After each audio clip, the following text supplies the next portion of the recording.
رب العالمين الصلاة والسلام على أشرف الأنبياء والمرسلين سيدنا ونبينا أبي القاسم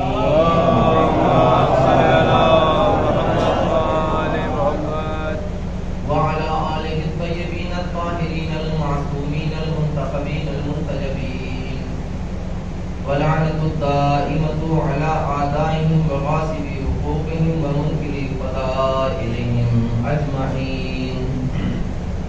أما بعد فقد قال الله تبارك وتعالى في محكم كتابه الحكيم: أعوذ بالله من الشيطان الرجيم بسم الله الرحمن الرحيم.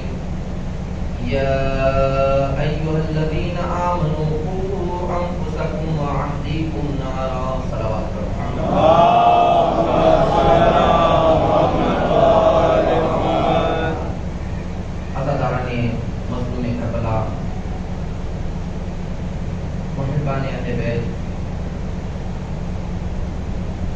خداوند عالم قرآن مجید کے سورہ تحریم کی آیت نمبر 6 میں ارشاد فرما رہا ہے کہ اے ایمان لانے والوں، تم اپنے آپ کو اور اپنے اہل و عیال کو جہنم کی آگ سے بچاؤ. وقت بہت زیادہ ہو گیا، اس لیے میں بغیر کسی تکلیف کے، چونکہ آج اس مجلس میں کچھ وہ مومنین حاضر ہیں کہ جو اس سے پہلے 2 مجلسوں میں نہیں رہے، لہذا نوحات کی شکل میں جو اب تک میں نے آپ کے سامنے بیان کیا وہ میں دہرا دوں اور پھر آج کی یہ خاص بات، میں نے کل تک جو میرے مخاطب تھے وہ میرے نوجوان تھے، میرے بھائی تھے، میرے دوست تھے، لیکن آج کے میرے پیغام کے لیے میرا مخاطب وہ ہیں کہ جو گھر کے سرپرست ہیں۔ میں نے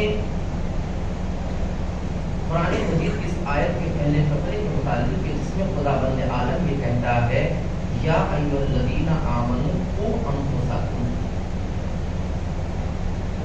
پہلے تم اپنے آپ کو ایسا بناؤ کہ جہنم کی آگ سے بچا سکو، پہلے خود مجھ کو جہنم کی آگ سے بچنا ہے، پھر ایک قدم آگے بڑھ کر اپنے بیوی بچوں گھر والوں خاندان والوں کو بچانا، پھر اس کے بعد آپ گھر سے باہر نکلیں۔ یعنی پہلا مرحلہ خود اپنا ہے، اپنے نفس کا۔ میں نے اس اپنے نفس کے لیے کہ پہلے اپنے آپ کو مستحق بناؤ جنت کا، اپنے آپ کو مستحق بناؤ جہنم سے بچنے کا، اس کی ایک مثال آپ کے سامنے رکھی، ایک شخصیت کا تذکرہ کیا، وہ ہے جناب مسلم علیہ السلام۔ صلوات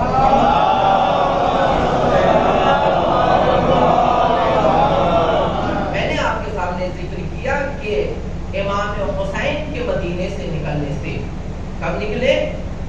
28 رجب۔ مکہ کب پہنچے؟ 3 شعبان المعظم۔ 28 کو مدینے سے نکلے ہیں، 3 کو کہاں پہنچے؟ مکہ۔ پھر اس کے بعد شعبان سے لے کر یعنی 3 شعبان کو ہوں گے، پورا شعبان، رمضان، شوال، ذوالقعدہ اور ذی الحجہ کی 8 تاریخ کو، یعنی کتنے مہینے؟ 4 مہینے۔ کچھ دن امام کہاں رہے؟ مکے میں۔ پھر یہاں سے نکلے، پھر 1 مہینے میں کچھ دن کم امام جب مکے سے نکلے 2 محرم کو کہاں والد کربلا ہوئے، یعنی 1 مہینے میں چند دن کم۔ اس پورے سفر کے دوران امام حسین کے لیے جو سب سے بڑا دردناک عالمناک سانحہ پیش آیا وہ کیا ہے؟ بولے صلوات پر محمد والے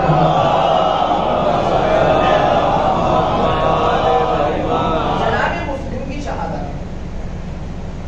میں نے جناب مسلم کے لیے متعلق جو میرے نئے بھائی ہیں، بزرگ ہیں، ان کے سامنے میں بیان کرنا چاہتا، جو میں نے بیان کیا وہ یہ کہ جب جناب مسلم کو امام حسین نے بھیجا تو 3 شعبان کو وہاں پر مکے میں آئے تھے۔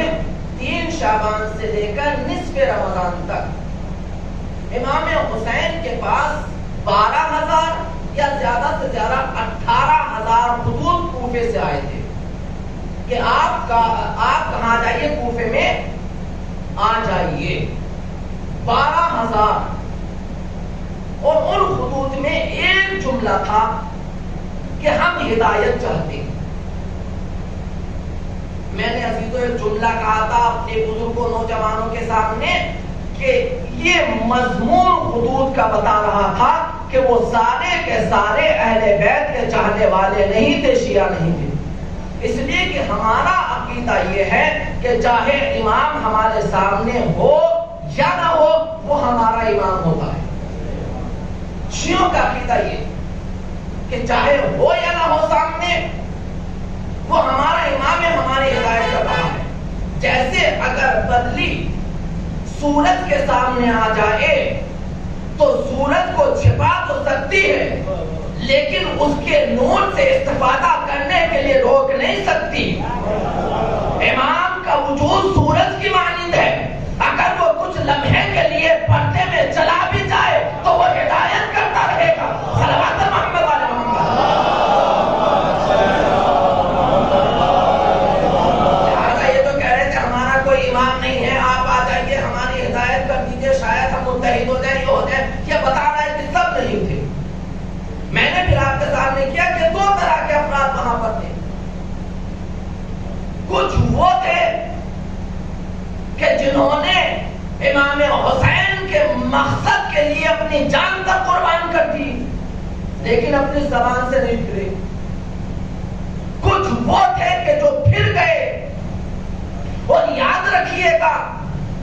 مسلمان اور مومن وہ ہوتا ہے کہ جو اپنی دی ہوئی زبان سے پھر نہ جائے، اگر کیے ہوئے وعدے سے پھر جائے وہ کچھ بھی ہو سکتا ہے، مومن نہیں ہو سکتا۔ صلوات پر محمد والے محمد۔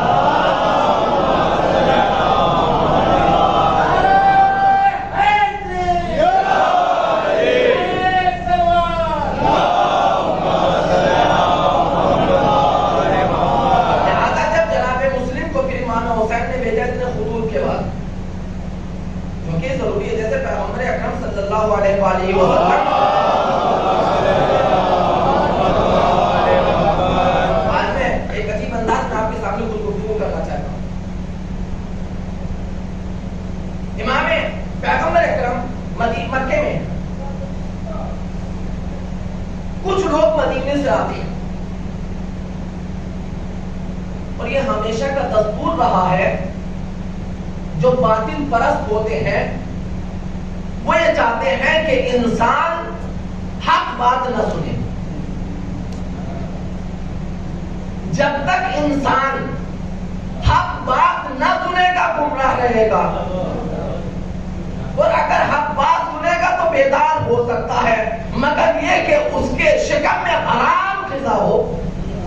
ابھی میں حرام غذا کے متعلق آج آپ کے سامنے بیان کروں گا۔ لہذا مکے والوں کا دستور یہ تھا کہ جب بھی کوئی باہر سے آتا تھا فوراً لوگ سے دکھا رکو، کہاں جا رہے ہو؟ کھانے کعبہ، کعبے کے زیارت کرنے جا رہے ہیں، طواف کرنے جا رہے ہیں۔ یہ ان کے درمیان کی رائج تھا کفار و مشرکین میں۔ تو کہتے سنو، اگر تم وہاں جانا چاہتے ہو تو پہلے ایک کام کرو۔ کہا کیا؟ اپنے کانوں میں پوری ٹھوس لو۔ کیوں؟ کہ اس لیے کہ وہاں پر ایک انسان بیٹھا رہتا ہے جس کا نام محمد ہے، وہ وہاں پر کچھ ایسی باتیں پڑھتا ہے، کہتا ہے کلام خدا ہے، کہ اس کا اثر انسان کے اوپر ہو جاتا ہے، جادو کرتا ہے۔ تو میرے عزیزوں، یہ دشمن کا ہمیشہ سے حربہ رہا ہے کہ جب لوگوں کو حق سے روکنا چاہو تو سامنے والی ذات کو بدنام کر دو۔ یہ کوئی نیا کام نہیں ہے کہ صاحب امام حسین کو شیعوں نے بلایا تھا، انہوں نے قتل کرا ہے، اس لیے کہ آج تک کسی نے پہچانا ہی نہیں ہے کہ شیعہ کہتے کس کو ہے۔ نام سے کہا کہ نہیں جانا جلدی سے۔ کچھ لوگ اس میں تھوڑے سے بیدار اتنا وہ کر رہے ہیں، سنے تو آخر ہے کیا؟ جیسے ہم لوگ بھی اندر کہیں کوئی نئی چیز ہونے لگے دیکھیں تو آخر ہے کیا؟ تو جب وہاں جاتے تھے تو کچھ لوگوں نے جب مدینے سے آئے تھے تو انہوں نے بھی کہا، انہوں نے ان کو کیا بہت بول دیا، لیکن آخر سنے دے پڑھتا کیا ہے، کہتا کیا ہے؟ جب وہاں گئے، جب انہوں نے دیکھا کہ کوئی نہیں دیکھ رہا، انہوں نے وہ پیغمبر کی باتیں سننا شروع کر دی۔ جیسے پیغمبر کی باتیں سنی تو ان کے دل کو لگی۔ میں کہہ رہا ہوں کہ جب کوئی ہدایت کے لیے بلائے تو پھر ہادی کے اوپر جانا واجب ہوتا ہے۔ جو دنیا ہم سے کہتی امام حسین گئے کیوں؟ بھائی ہدایت کے لیے بلا رہے تھے۔ جیسے انہوں نے سنا، کہا کہ ابھی دن میں محمد سے ملنا ہماری جان کو خطرہ ہو سکتا ہے، لہذا بھی چلو۔ شب کے سناٹے میں آئے محمد عربی کے پاس، رسول عربی کے پاس، کہا محمد آخر تمہارا دین کیا ہے، ہمیں اس کے بارے میں بتاؤ۔ پیغمبر نے ایک جملہ کہا، میرا دین تمہارے خالق کا بھیجا ہوا پیغام ہے، اور وہ ایک ہے بس، اس ایک کے علاوہ جتنے خدا ہیں سب باطل ہیں۔ قل هو اللہ احد اللہ الصمد لم یلد ولم یولد۔ اس لیے کہ وہ تو ان کو پوچھ رہے تھے، ان کی عبادت کر رہے تھے جو ان کی عبادت کا محتاج تھا۔ وہ تو ان بتوں کے سامنے سر جھکا رہے تھے کہ جہاں چاہے اٹھا کر رکھ دے، جہاں چاہے بٹھا دے، جہاں چاہے چھوڑ دے، وہ اپنی مرضی سے کچھ کر ہی نہیں سکتا۔ جب انہوں نے کہا نہ وہ کسی کا محتاج، نہ اس کا کوئی ہمسر، نہ یہ نہ وہ، جیسے سورہ توحید کی تلاوت کی، ان کے دل پر بات بیٹھی، بات تو صحیح کہہ رہا ہے۔ کہا یا رسول اللہ کلمہ پڑھا دیجیے۔ روایت 5 آدمی یا 17 آدمی، انہوں نے جیسے پیغمبر کو فوراً کلمہ پڑھا اور مدینے چلے گئے اور وہاں جا کر اب تبلیغ دین کی. سوچئے بس میں پیغمبر کا جن کے ضمیر بیدار ہوتے ہیں، جن کے شکم میں مال حرام نہیں ہوتا، جو کسی کے حقوق کو غصب کر کے زندگی بسر نہیں کرتے، اگر ان کے سامنے ایک کلمہ حق بھی کہا جائے تو وہ پورا اسلام لے کر اٹھتے ہیں، مبلغ اسلام بن کر چلتے ہیں. گئے کہ رسول اللہ ہم آپ کے دین کی تبلیغ کریں، کہاں جاؤ جا کر ہمارے دین کی تبلیغ کرو. دوبارہ پھر آئے تو 17 آدمی، اب وہ کلمہ پڑھ کر گئے. پھر تیسری مرتبہ آئے اتنے آدمی، کلمہ پڑھ کے گئے. جب تیسری مرتبہ وہ گئے تو اب سب نے بیٹھ کر ایک میٹنگ کی. کیا کہ اب رسول کے پاس پیغام بھیجا جائے کہ ہم کو آپ کی ضرورت ہے، آپ ہدایت کے لیے آ جائیے. اللہ اکبر. بس جملہ کہا میرا عزیزو کہ کیا کہا، اب ہم کو ضرورت ہے یا رسول اللہ، ہم نے اپنا کام کر دیا. کچھ ایسے بد دماغ بھی ہیں جن کے ذہنوں میں ہماری باتیں دس نہیں ہیں، کچھ ایسے نااہل بھی ہیں جو ہماری باتوں کو سمجھ نہیں پا رہے ہیں. لہذا ہماری آپ سے گزارش ہے کہ اب آپ مدینہ آ جائیے، اب آپ ہماری ہدایت کیجیے، اب آپ ہماری رہبری کیجیے. اس لیے کہ جب تک آپ آئیں گے نہیں، یہ بد دماغ سمجھیں گے نہیں، تو بد دماغوں کو سمجھانے کے لیے رسول جیسے صاحب کردار کا ہونا ضروری ہے. میرے عزیزوں، کوفے میں بھی 2 طرح کے افراد تھے جو سمجھتے تھے کہ امام کہتے کس کو ہے. وہ کہہ رہے تھے آئیے تاکہ ان بد دماغوں کو سمجھا دیجیے. تو جیسے رسول عربی نے مدینے والوں کی آواز پر لبیک کہا، ویسے حسین نے بھی کوفے والوں کی آواز پر لبیک کہا. لیکن چونکہ پہلے تجربہ کر چکے تھے، پہلے جناب مسلم کو بھیجا. میں نے آپ کے سامنے بیان کیا کہ جب جناب مسلم آئے تو کتنے ہزار لوگوں نے بیعت کی جناب مسلم کے آپ پر؟ 18,000. ان 18,000 میں یہ باقاعدہ سلسلہ چلتا رہا. تو میں نے کوفے والوں کی چند صفتیں بیان کی تھی. ایک کوفے والے جو اس طرح کے تھے، سر پھرے، مفاد پرست، کہ امام حسین آئیں گے تو ہم کو کچھ مل جائے گا اگر حکومت قائم ہو گئی. دنیا پر یہ ہر جگہ ہوتا ہے. میں وہ باتیں کہنا نہیں چاہتا، لیکن بہرحال کہاں جائیں گے تو ہمارے یہ فائدہ ہو جائے گا، ہمارے یہ ہو جائے گا، ہمارے یہ ہو جائے گا. اور ایک وجہ یہ بھی ہے میرا عزیزوں کوفے والوں کی کہ جو اس یزید کی حکومت کے خلاف اٹھاتے ہیں، اس لیے کہ حکومت اسلامی کے لیے، اس کی ترقی کے لیے، اس کے بڑھنے کے لیے جتنی قربانیاں کوفے والوں نے دی تھی. میں نے بیان کیا تھا ایک دن کہ کوفے کو کیوں بسایا گیا، اس کا مقصد کیا تھا، اس کا ہدف کیا تھا. کوفہ کا اصل فوجی چھاونی اسلامی حکومت تھی. فوجی چھاونی میں کیا ہے، جو حاکم کا حکم وہ ہمارے لیے، حکم حاکم مر گئے مفاجات، جو حاکم کا حکم وہی ہمارا حکم. لہذا یہ فوجی چھاونی تھی جس کو سعد ابن ابی وقاص کہ جو پیغمبر کے صحابی تھے ان کے ذریعے سے خلیفہ ثانی کے زمانے میں قائم کیا گیا تھا. فوجی چھاونی کو عنوان سے. میرا عزیزو جب وہاں پر آئے تو انہوں نے 18,000 لوگوں نے کیا کیا، ان 18,000 میں سے جب جناب ہانی کو گرفتار کر لیا گیا تو جناب مسلم نے ان کوفے والوں کے ساتھ مل کر دارالعمارہ کا محاصرہ کیا.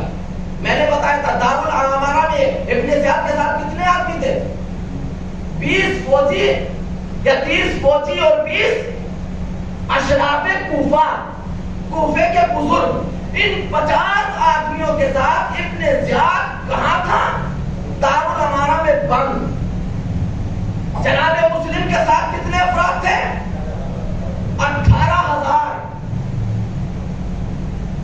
لیکن ان کی ایک کمی تھی، جو اندر تھے اس کے ساتھ، وہ جان و مال کے ساتھ اس کے ساتھ تھے، لیکن یہ جو تھے ان کے اندر چند کمیاں تھیں. پہلی کمی وعدہ کر کے بے وفائی کرنا. میں نے جملہ کہا تھا اپنے بچوں کی ایسے تربیت کرو کہ ان کے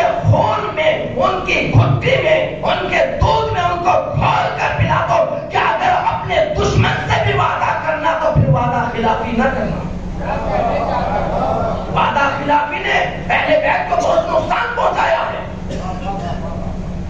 پہلی چیز وہ بے وفا تھے, وعدہ کر کے پورا نہیں کر رہے تھے. ہماری ذمہ داری کیا ہے؟ اپنے نفسوں کو بچاؤ. جب تک ہم بے وفا رہیں گے کبھی بھی جہنم کی آگ سے بچ نہیں سکتے. جہنم کی آگ سے بچنا چاہتے ہیں تو پہلے وفادار بننا پڑے گا. اور ہم تو کربلا کے ماننے والے ہیں, ہم تو کربلا کے ماننے والے ہیں, ہم تو حسین کے ماننے والے ہیں, ہم تو محمد عربی کے ماننے والے ہیں, جنہوں نے سکھایا ہی ہے کہ جب وعدہ کر لو تو پھر جان بھی چلی جائے تو چلی جائے, لیکن بے وفائی نہ ہونے پائے.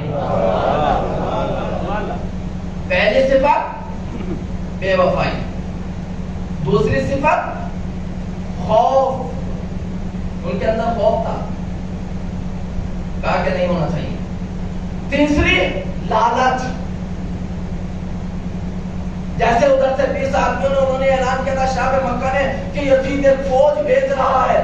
کچھ چڑھ کے الگ ہو گئے اور کچھ کہا کہ پیسے الگ نہ ہو, لالچ دلاؤ. ہم تمہیں عہدہ دیں گے, ہم تمہیں دولت دیں گے, ہم تمہیں شہرت دیں گے, ہم تمہیں یہ دیں گے, ہم تمہیں وہ دیں گے. میرا عزیزو, جس نے یعنی سعد ابن ابی وقاص جو پیغمبر کے صحابی تھے, یہ جو عمر سعد کربلا کے میدان میں فوج لے کر آیا ہے, اور عبید اللہ ابن زیاد اتنا بڑا بیوقوف نہیں تھا, پاگل نہیں تھا, مجنون نہیں تھا, دیوانہ نہیں تھا کہ عمر سعد کو ویسے ہی کمان دے دی تھی کہ جاؤ, چونکہ جانتا تھا کہ عمر سعد کا ایک مقام ہے کوفے میں.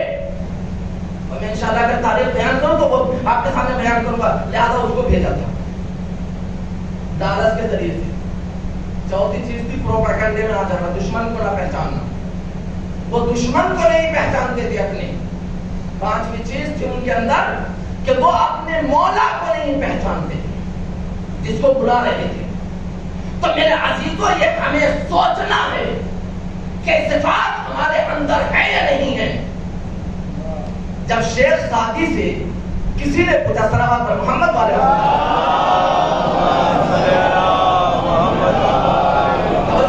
شیخ سعدی سے کسی نے پوچھا کہ آپ یہ بتائیے آپ اتنے صاحب کردار بن کیسے گئے, آپ کے اندر یہ کردار کیسے آ گیا؟ تو انہوں نے کہا کوئی بڑا کام نہیں. کہا پھر؟ کہ میں جو دیکھتا تھا کہ وہ بے دین, وہ جاہل یہ کام کر رہے ہیں, جو وہ کام کرتے تھے میں چھوڑ دیتا تھا. تو کبھی کبھی بے دینوں کو دیکھ کر آپ ان کی بے دینی کو چھوڑ دیجئے, خود بخود دیندار بن جائیں گے. کوفے والوں میں یہ قباحتیں تھی, بے وفا تھے, آپ بے وفائی کو چھوڑ دیجئے, با وفا بن جائیں گے. کوفے والوں میں ڈر تھا, آپ ڈر کو چھوڑ دیجئے, نڈر بن جائیں گے.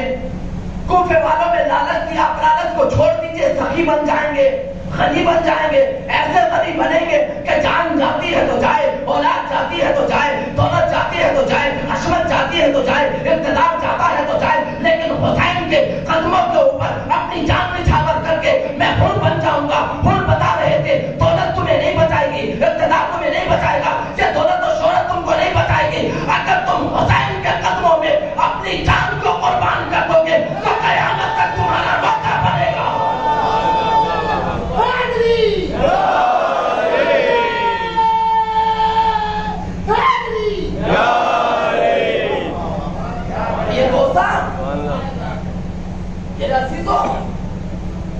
کربلا کے شہیدوں میں 3 روزے الگ سے بنے. ایک حبیب ابن مظاہر کی بقا ہے, لیکن وہ روزے امام حسین ہوئے. امام حسین کا, مولا عباس کا اور جناب حر کا.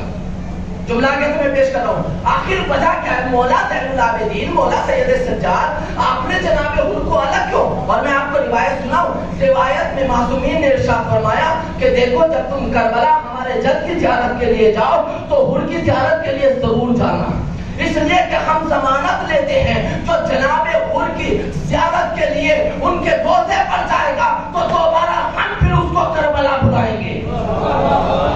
میں نے کہا مولا آپ نے الگ سے کیوں دفن کیا, یہ الگ سے روزہ کیوں بنا؟ شاید میرا مولا آواز سے ہم دنیا والوں کو بتانا چاہتے ہیں تم اقتدار چھوڑ کر حق کے راستے پر آ جاؤ تو قیامت تک کے لیے تمہارے سر کو بلند کرنا ہمارا کام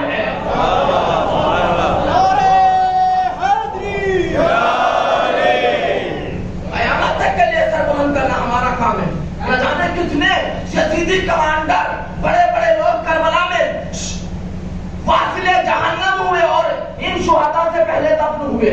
قسم خدا کی کسی کی قبر کا نام و نشان نہیں ہے. ارے ان کی قبر کا کیا, ان کے والی و وارث حاکم یزید کی قبر کا نشان نہیں ہے, تو ان کی قبر کا نشان آواز دے رہا ہے. حق پرست کبھی مٹتے نہیں ہیں, ہمیشہ زندہ رہتے ہیں. کبھی مٹتے نہیں ہیں, ہمیشہ زندہ رہتے ہیں. صلوات پر محمد والے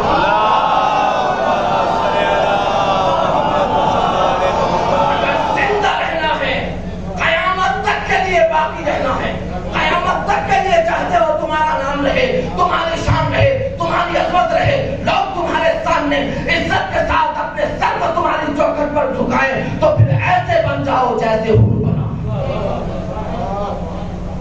لہٰذا یہ ان کے اندر تھی کہ میں نے جناب مسلم کی صفات یہ تھی کوفے والوں کی.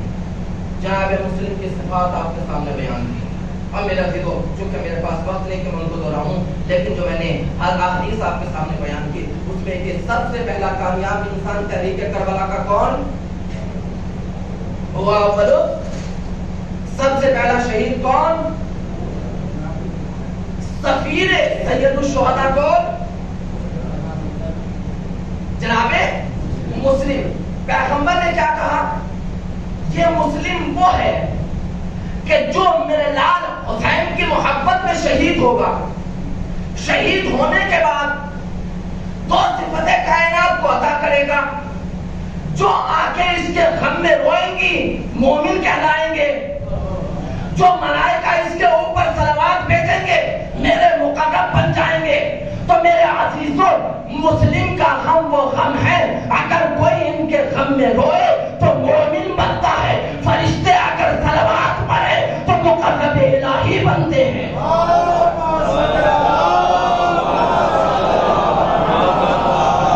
میں نے آپ کے سامنے ذکر کیا, اب میں اصل بات کہنا چاہتا ہوں. میں نے آپ کے سامنے ذکر کیا کہ جناب مسلم کی بہت سی صفات تھی. ایک صاحب ایمان, ایسا صاحب ایمان کہ پھر کوئی نہیں, اس لیے کہ نمائندے حسین بن کر جا رہے. علم ایسا کہ کوئی توڑ نہیں. میں نے تیسری بات جو کہی تھی جس کے ذمہ میں کہنا چاہتا ہوں, تیسری بات کہ مظہر صفات حسینی بن کر جا رہے ہیں. یعنی کیا؟ میں نے آپ کے سامنے مثال دی تھی. ایک اہل بیت کبھی نہتے کے اوپر حملہ, ابن زیاد کو قتل کرنے کے لیے پلاننگ کی گئی تھی, لیکن حملہ جناب مسلم نے نہیں کیا, نہتا تھا. دوسری چیز جو میں نے آپ کے سامنے بیان کی تھی کہ اہل بیت کسی کے حق کو لے کر غصب کرنا نہیں جانتے, کھا جانا نہیں جانتے, بلکہ اس حق کو پلٹانا جانتے ہیں. میں نے پیغمبر کی مثال دی تھی کہ جب پیغمبر کو قتل کرنے کی سازش کی گئی شب ہجرت اور اس سے پہلے, تو جب کفار سے کسی نے پوچھا کہ تم محمد کو قتل کر دو گے تو تمہاری امانتیں ان کے پاس رکھی ہوئی کیا ہوگا, تو پیغمبر انہوں نے کیا جواب دیا تھا؟ تھے کافر مشرک, لیکن یہ کہہ رہے تھے ہم کو محمد کے اوپر اتنا اعتبار ہے کہ وہ ایسا امین ہے, جب تک امین کے ہاتھوں میں امانتیں نہ دے دے اس وقت تک مرے گا نہیں. اہل بیت. لہذا جناب مسلم نے ایک وصیت کی تھی. کیا؟ اے عمر سعد, میری یہ تلوار اور سرا دو, میری شہادت کے بعد جب میں قتل ہو جاؤں تو میری اس کو بیچ کر میں نے 700 درہم قرض لیے ہیں ان کو ادا کر دینا. میرا سیدھو صلوات پر محمد.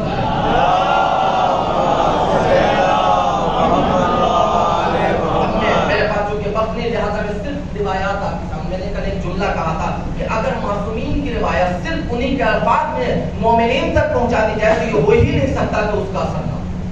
پہلا جملہ میں آپ کے سامنے, میرے عزیزوں, شہادت راہ خدا میں شہید ہونا روایات میں وارد ہوا ہے کہ اگر راہ خدا میں انسان, جوانوں غور سے سننا, اگر راہ خدا میں کوئی انسان اپنے بدن کے خون کا ایک قطرہ بہا دے دین خدا کے لیے, تو اس کے سارے گناہ معاف ہو جائیں گے سوائے قرض کے.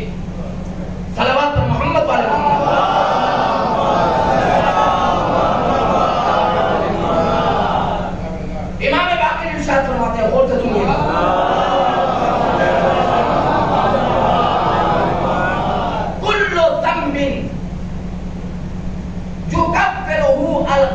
فی سبیل اللہ عز وجل الا الدین. امام ارشاد فرماتے ہیں راہ خدا میں قتل ہو جانا، شہید ہو جانا، راہ خدا میں ایک خون کا قطرہ بہا دینا تمام گناہوں کو معاف کر دے گا سوائے قرض کے.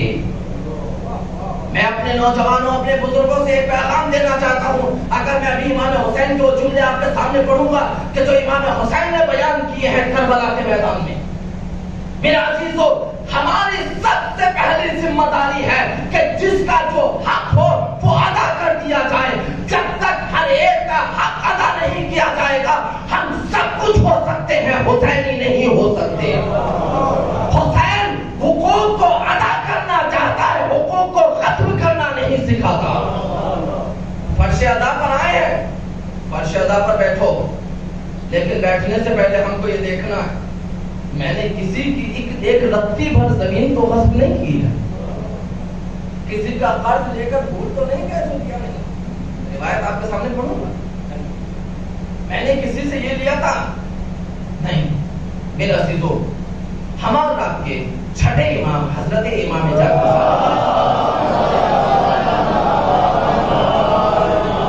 عجیب حدیث ہے، غور سے سنیے گا.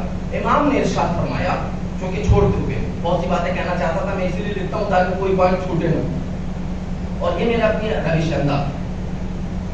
امام نے ارشاد فرمایا کہ اگر سماج اور معاشرے میں ہم ایک دوسرے کے حقوق کو ادا کریں تو قسم خدا کی اس سماج اور معاشرے سے غربت مٹ جائے. کوئی انسان غریب نہیں رہے گا، کوئی انسان ہاتھ پھیلاتا ہوا نظر نہیں آئے گا.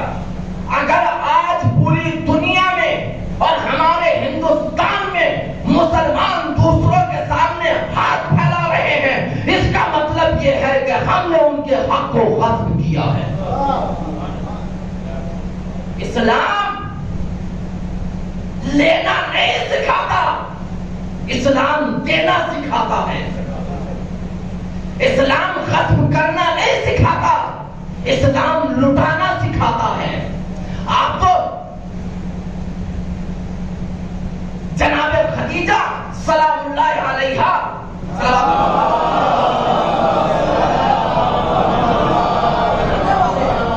کیا نہیں تھا جناب خدیجہ کے پاس؟ میرے عزیزو ملکۃ العرب تھی جناب خدیجہ، لیکن جس وقت پیغمبر سے شادی کر کے نکاح کر کے پیغمبر کی ڈیوڑی پر آئی ہیں تو ڈیوڑی میں قدم بعد میں رکھا ہے. پہلے اپنے گھر کی ساری دولت لا کر پیغمبر کے قدموں میں رکھ کے کہا یا رسول اللہ یہ دولت بھی تمہاری اور یہ خدیجہ بھی تمہاری قریب، جو کرنا چاہو اس دولت کے ساتھ کرو، تم کو اختیار ہے. تو اسلام لٹانا سکھاتا ہے، غصب کرنا.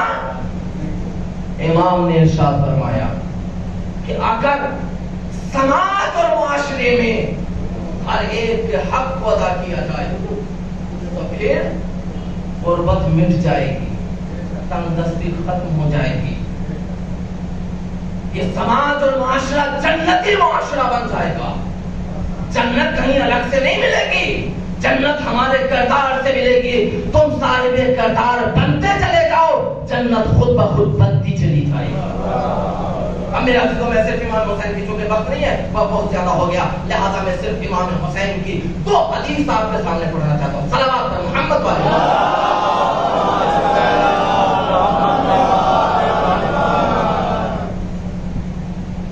امام حسین کے ایک صحابی کربلا کے میدان میں بیان کرتے ہیں کہ میرے مولا نے مجھ سے کہا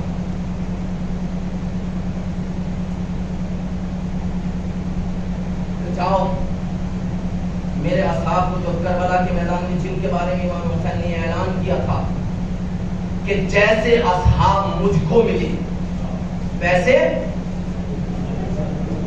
نہ میرے بابا کو، نہ میرے نانا کو، نہ کسی کو نہیں ملے. جیسے باوفا اصحاب مجھ کو ملے، جیسے خاندان والے میرے خاندان والے ہیں ایسے خاندان والے کسی کے نہیں ملے. حسین نے کربلا کے میدان میں اس کے بعد امام نے اپنے صحابی کو بلا کر کہا اے عمیر یہ مکے کے رہنے والے، مدینے کے رہنے والے انصاری. انصاری کہتے ہیں جنہوں نے پیغمبر کو بلایا تھا اور پھر ان کی مدد کی. آج ایک انصاری قوم ہو گئی ہے، وہ قرآن کا پر نہیں ہے کہ آپ سمجھنے لگے کہ وہ قوم ہے. نہیں، انصاری نے جنہوں نے پیغمبر کو بلایا تھا کہ آپ آئیے، دعوت دی تھی، پھر ان کی مدد کی، تو مدینے والوں کو کہا جاتا تھا انصاری، اور جو مدینے والے تھے ان کو کہا جاتا تھا صحابی. یہ بھی صحابی تھے، وہ بھی صحابی تھے، لیکن یہ انصاری کے نام سے مشہور. تو عمیر نے انصاری کو بلایا. بلانے کے بعد عمیر، دیکھو یہ جو میرے چاہنے والے ہیں نا کربلا کے میدان میں، جو کل میرے اوپر اپنی جان کو قربان کرتے ہیں، وہ سب کو اکٹھا کرو. اکٹھا کرنے کے بعد میری طرف سے ایک اعلان کیا، سنے میرے نوجوانوں، سنے میرے بزرگوں، سنے میرے عزیزوں، میرے عزیزوں یاد رکھیے گا، ہادی کو دو ہی طرح کے انسانوں نے قتل کیا، ان کو اذیت دی. ایک جو ولد الحرام ہو، حرام زیادہ ہو، وہ قتل کرے گا، ہادی کو اذیت پہنچائے گا. اور دوسرے وہ کہ جن کے شکم مال حرام سے بھر گئے. امام حسین نے کربلا کے میدان میں اعلان کیا تھا ان تمام یزیدی فوجیوں کو مخاطب کر کے کہ سنو، اس میں تمہاری غلطی نہیں ہے کہ تم آج میرے قتل کے اوپر آمادہ ہو گئے ہو. جانتے ہو تم آج رسول کے نوازے کو کیوں قتل کر رہے ہو؟ وقت ملئت قلوبہم من مال الحرام، تمہارے شکم مال حرام سے بھرے ہوئے ہیں. اے میرے نوجوانوں، اے میرے بزرگوں، کبھی اپنے بچوں کو مال حرام نہ کھلانا، اس لیے کہ مال حرام یہ انسان کو دشمن اہل بیت بناتا ہے، محب اہل بیت نہیں بناتا. اس انسان کے اندر کبھی بھی کردار اہل بیت کی جھلکیاں نظر آ ہی نہیں سکتی جن کے پیٹ مال حرام سے بھرے. لہذا کوشش کریں، میں آپ سب، کہ اپنے بچوں کو مال حلال کھلائیں. امام حسین نے کہا سب کو جمع کرنے کے بعد اعلان کرو. کیا؟ سنیں، نادی فی الناس، میرے اصحاب کے درمیان ان میں منادی کرو، ندا دو، اعلان کرو. کیا؟ کہ ان لا یقاتلن معی رجل علیہ دین. اللہ حسین کہہ رہے ہیں کہ میری طرف سے اعلان کرو، ان کو بتاؤ جو میرے ساتھ ہے کربلا کے میدان میں، جن کے بارے میں نے کہا ہے کہ ان سے بہتر کوئی نہیں ہے، ان سے پوچھو، ان سے بتاؤ کہ میں حسین یہ اعلان کر رہا ہوں، میرے ساتھ وہ انسان کبھی قتل نہیں ہو سکتا، وہ انسان میرے ساتھ جہاد نہیں کر سکتا، وہ انسان میرے ساتھ مر نہیں سکتا کہ جس کی گردن کے اوپر کسی ایک انسان کا ایک درہم بھی قرض ہو. صلوات محمد والے بہت بڑا پیغام ہے امام حسین ان کے لیے جن کے بارے میں خود اعلان کیا ہے. میں پوچھو ان سے، لا یقاتلن، ہرگز وہ میرے ساتھ جہاد نہیں کر سکتے. یعنی حسین یہ کہہ کر بتا رہے ہیں کہ سنو، اگر کوئی بھی کسی بھی ہادی کے زمانے میں اگر کسی دوسرے کے حق کو ختم کر کے آئے گا، وہ اپنے وقت کے امام کے لشکر میں شامل نہیں ہو سکتا. اگر ہم کو شامل ہونا ہے اپنے وقت کے امام کے لشکر میں، تو پہلے مال حرام سے بچنا ہوگا، پہلے لوگوں کے قرض کو ادا کرنا ہوگا.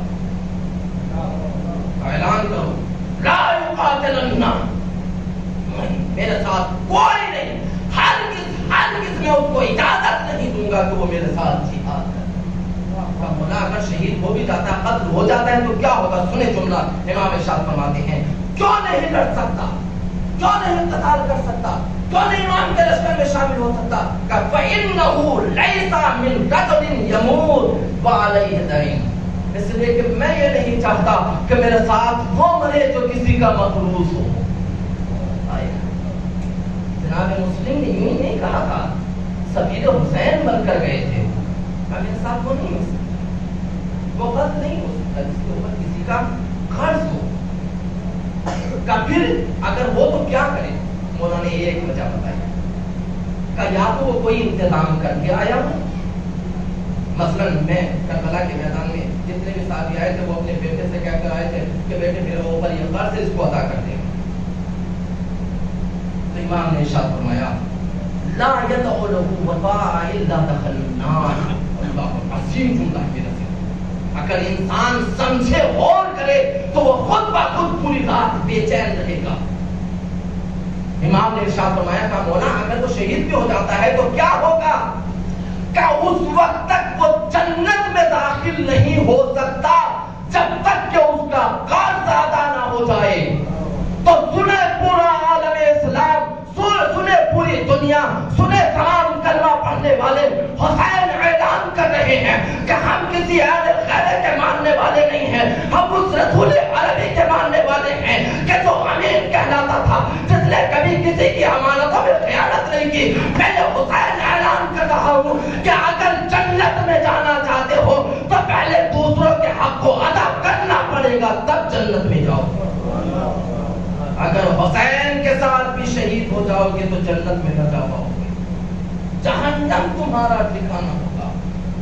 ہاں جہنم کے عذاب سے بچ سکتے ہو لیکن کب, جب تمہاری طرف سے قرض ادا کرنا. ایک دوسری روایت کی طرف سے سنیں اسی طرح کے امر الحسین منادیا, حسین نے حکم دیا کہ ندا دی جائے, منادی کی جائے, میری طرف سے اعلان کیا جائے. منادا بس امام حسین کی طرف سے اعلان کیا گیا کیا سنیں لا يقبل معا رجل علیہ دین. اے میرے ساتھ آنے والوں کربلا کے میدان میں سنو, اگر کسی کے اوپر کوئی قرض ہوگا تو میرے ساتھ اس کی شہادت قبول نہیں کی جائے گی. اس سے زیادہ کیا چاہیے. حسین نے اپنا راستہ بتا دیا, میرے ساتھ وہ کبھی شامل نہیں ہوگا, اس کی شہادت قبول نہیں ہوگی جس کے اوپر کوئی قرض ہو. اور پھر اس کے بعد ارشاد فرمایا فقال رجل ان امراتی, ایک صحابی کھڑا ہوا, ایک چاہنے والا کھڑا ہوا, کھڑے ہونے کے بعد کہا مولا میرے اوپر 1 درہم ہے فلاں, لیکن میری بیوی نے مجھ سے کہا ہے کہ میں تمہارا قرض ادا کر دوں گی, تم چلے جاؤ. امام نے جملہ پتہ ہے کیا کہا کہ عورت کی شہادت اس معاملے میں قبول نہیں, جاؤ تم ہمارے ساتھ شہید ہو. اللہ میرے عزیزوں, میرے دوستوں, میرے بزرگوں, میرے نوجوان, میں بہت سی باتیں پڑھنا چاہتا ہوں لیکن وقت میں گنجائش نہیں. بس اتنا کہنا چاہتا ہوں, تربیت اولاد کا پہلا مرحلہ ہے تو خود اپنے آپ کو ایسا بنائیں اور اپنے آپ کو صاحب کردار اور حسینی بنانے کے لیے حسین اعلان کر رہے ہیں. کسی کے حق کو غصب کر کے ہمارے ساتھ ہونے کا اعلان کر.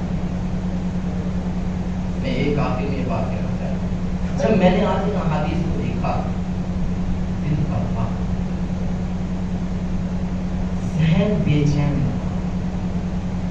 یہ عزاداری جیسے ہم کر رہے ہیں ویسے ہی ہمارے گھر کی مخدرات, ان کی تمنا ہے کہ وہ اس طرح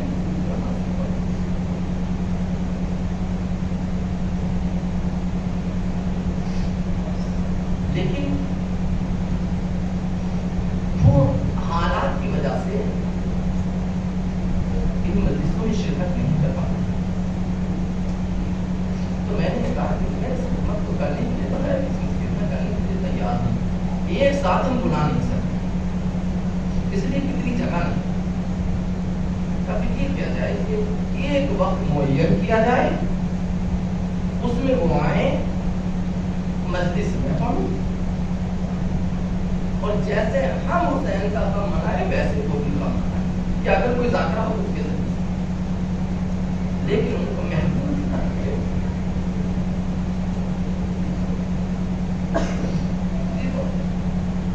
حسین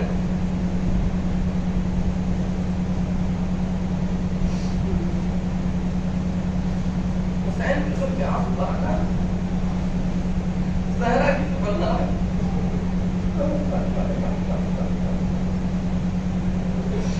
آرزو صحرا ہے.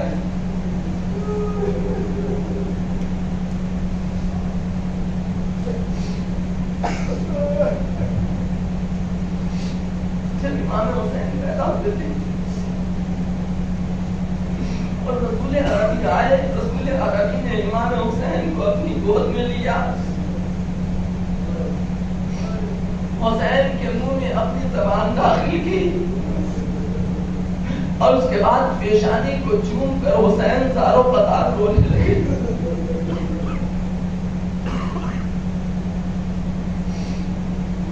جیسے ہی رسول زاروں قطار رونے لگے، جیسے رسول ہوئے، ایک مرتبہ زارا نے کہا بابا یہ تو خوشی کا مرحلہ ہے، میرے یہاں بیٹا پیدا ہوا ہے، آپ وہ کیوں رہے ہیں؟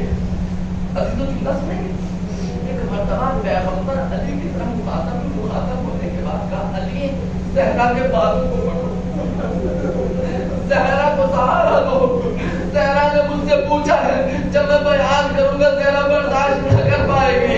ایک مرتبہ علی نے زہرا کو سہارا دیا، زہرا کو سہارا دیا، سہارا دینے کے بعد پیغمبر نے کہا میری لال، میری نور نظر، میری لخت جگر، میری بیٹی فاطمہ، ارے ابھی جبرائیل آئے تھے، انہوں نے آنے کے بعد مجھ کو خبر دی ہے یا رسول اللہ آپ کا یہ لال کربلا کے میدان میں 3 دن کا بھوکا اور پیاسا۔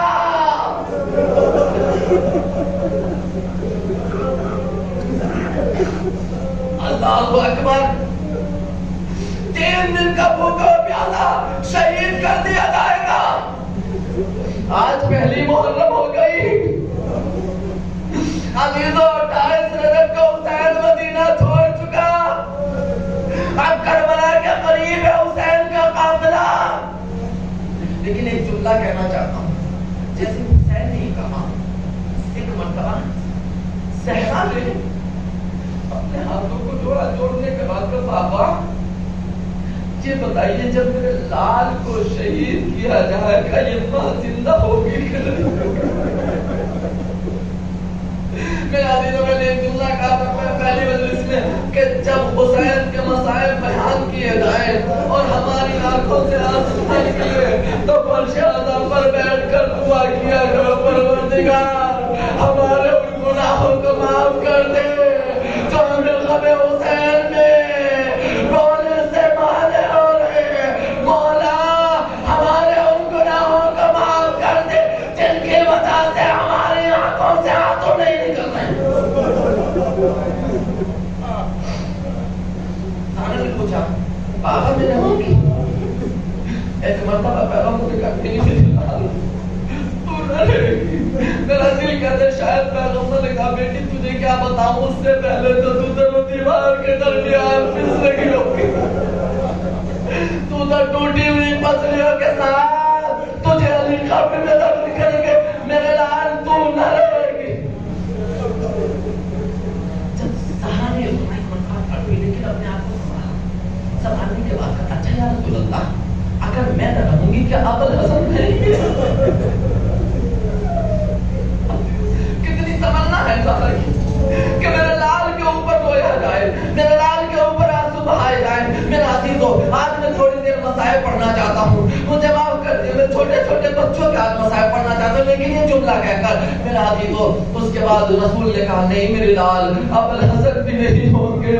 عزیزوں زہرا اور تٹ بھی ایک مرتبہ کہا اچھا یاد ہے اچھا بابا یہ بتائیے میرا بیٹا حسن زندہ ہوگا کہ نہیں ہوگا؟ ایک مرتبہ رسول نے کہا نہیں میرے لال حسن بھی زندہ نہ ہوگا۔ عزیزوں زہرا سے برداشت نہ ہو سکا، ایک مرتبہ زمین پر بیٹھی اور سینے پر ہاتھ مار کے کہا بابا ارے پھر میرے لال کے اوپر کون روئے گا؟ کہ بابا پھر میرے لال کے اوپر آنسو کون بہائے گا؟ ارے غربت میں اس کی مدد کر۔ ایک مرتبہ رسول نے کہا میری بیٹی پریشان نہ ہو، میری امت کے جوان حسین کے جوانوں پر روئیں گے، میری امت کے بچے حسین کے بچوں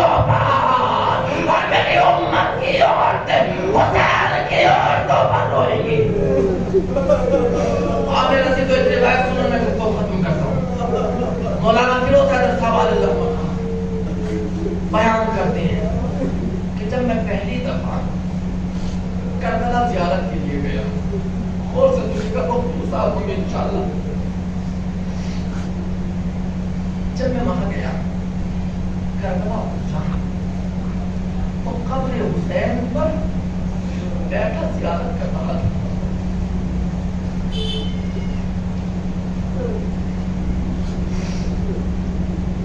رو رہا تھا, آنسو بہا رہا تھا. ایک مرتبہ میں نے اپنے دل کو پکڑا کے چننا کہا. میرے دل نے مجھ سے کہا, اے فیروز حیدر, تم نے صرف کربلا آگے آنا ہم سے زیارت کی ہے, تم نے مجھے برداشت نہیں کی. مشرفین جو آج کے زمانے میں کربلا زیارت کے لیے جاتے ہیں, میں نے کل بیان کیا تھا, چھوٹے چھوٹے بچے بھی زائرین حسین کے پیر دبا کر کہتے سلامت رہو, خدا تمہیں سلامت رکھے. بڑے بزرگ سے رسیدہ ارے جوانوں کے پیر دباتے, بچوں کے پیر دباتے, اور جب کوئی بچہ ہے جوان اپنا پیر ہٹا لیتا بزرگ کو دیکھ کر, تب آستہ دیکھ کر کہتے حسین کی خدمت کرنے سے نہ روک. ارے حسین کی تمنا کی جب کوئی زیارت کرنے کے لیے آئے تو ہمارے ظاہر کی خدمت کرنا. دل میں آیا کہ میں نے وہیں پر ہم حسین پر عہد کیا کہ میں ادھر سے پیدل سفر کروں گا کوفے تک جدھر سے ان اسیروں کو گزارا گیا. عزیزوں کو ختم کراؤں تو بھی یہ روایت سنیں. وہ بیان کرتے ہیں کہ میں اس قبر حسین سے اٹھا اور اس راستے سے چلا کہ جدھر سے ان اسیروں کو گزارا جا رہا تھا. پتہ ہے جب اس قافلے کو حسین کی شہادت کے بعد حسینی قافلے میں 48 بچے تھے چھوٹے چھوٹے,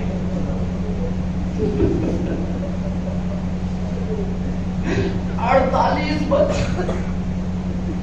کچھ بچے تو ہوتے کہ جو شان غریبہ میں جب مال کی آغوش سے گرے تو گھوڑوں کی ٹانگوں کے درمیان شاید یہ مطابق کہ میں نے خطبہ ذاکرین سے سنا کہ زینب نے کربلا کے رخ کر کے کہا تھا بھیا حسین ایک ششماہے کا جنازہ اٹھایا تو کبھی آگے بڑھ رہے تھے کبھی پیچھے ہٹ کر کہہ رہے تھے انا للہ و انا الیہ راجعون.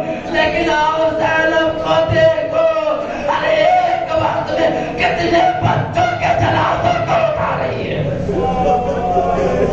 اللہ اکبر. معلوم نے بیان کیا کچھ بچے شام غریبہ میں شہید ہو گئے.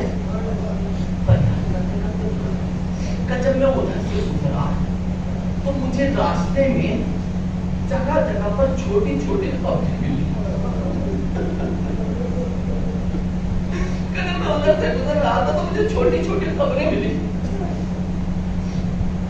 میں دیکھ کر پریشان تھا کہ آخر یہ بیابان میں کس کی قبریں ہیں.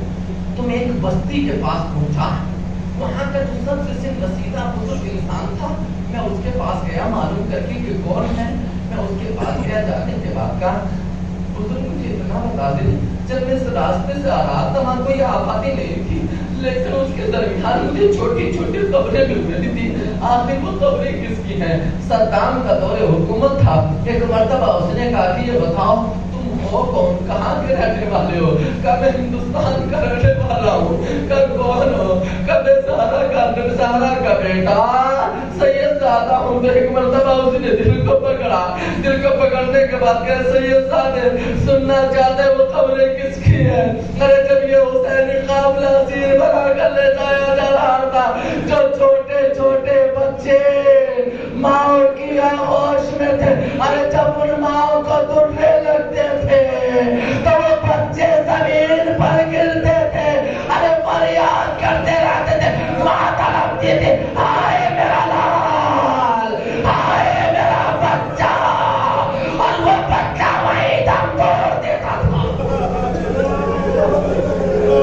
جزاک اللہ, آوازیں بلند ہو گئی.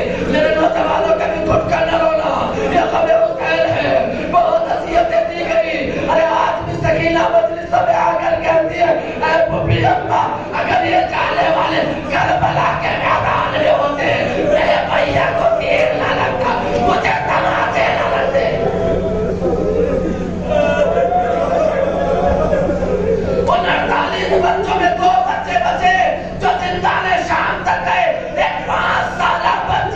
عقیدہ تھی، اور ایک ہمارا پانچواں امام محمد باقر تھے۔ بیان کرتے وقت میں نے اپنا سفر شروع کیا، میں قبر کے قریب پہنچا تو میں نے کیا دیکھا کہ وہاں پر ایک مدرسہ ہے، چھوٹے بچوں کا مدرسہ، بس کوئی کر رہا ہوں چھوٹے بچوں کا مدرسہ ہے۔ ایک مرتبہ مدرسے کی بیل بجی، گھنٹی بجی، میں نے کیا دیکھا اس مدرسے کے دروازے کے سامنے ایک سبیل لگی ہوئی ہے، ایک بڑا وہاں پر کھڑا ہوا ہے، جیسے گھنٹی بجی اس مدرسے سے چھوٹے چھوٹے بچے اپنے ہاتھوں کو چلو بنائے ایک کر کے مدرسے سے نکل رہے تھے۔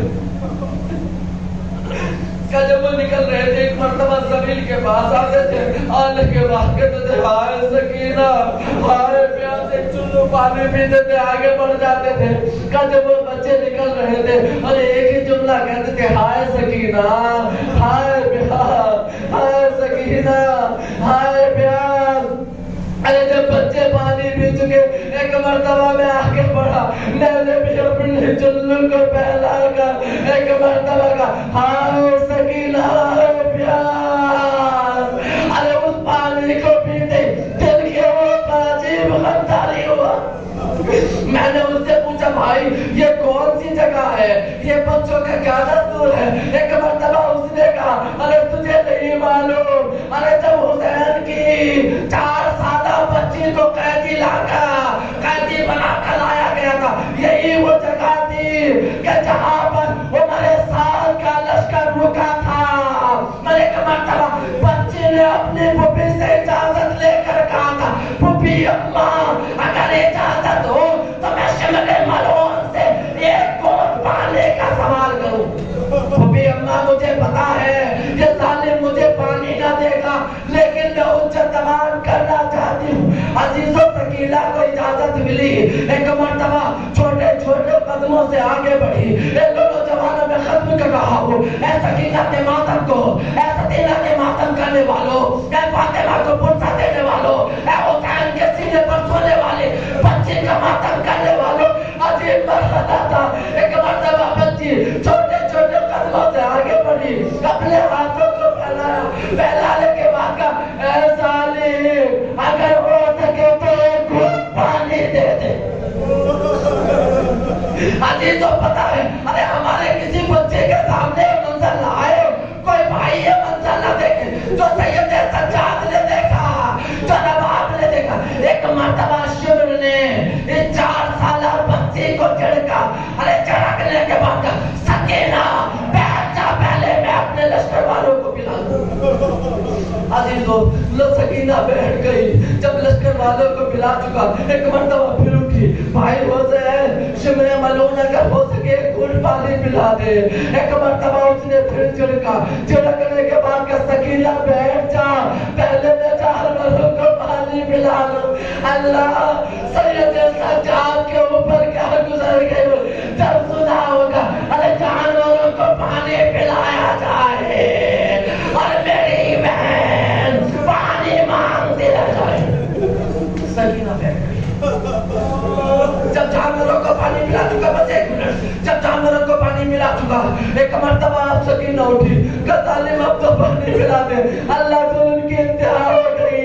ایک مرتبہ ظالم نے مشک کا دہانہ کھولا، ارے جیسے ہی بچے نے چلو بنایا، ظالم نے پورا پانی زمین پر گرا دیا۔ اس نے کہا بھائی یہی وہ جگہ ہے جہاں سکینہ ایک چلو پانی کے لیے تڑپ رہی تھی۔ ان بچوں نے ہے کیا جب تک زندہ رہیں گے سکینہ تیری پیاس کو یاد کرتے رہیں گے۔ ہائے سکینہ، ہائے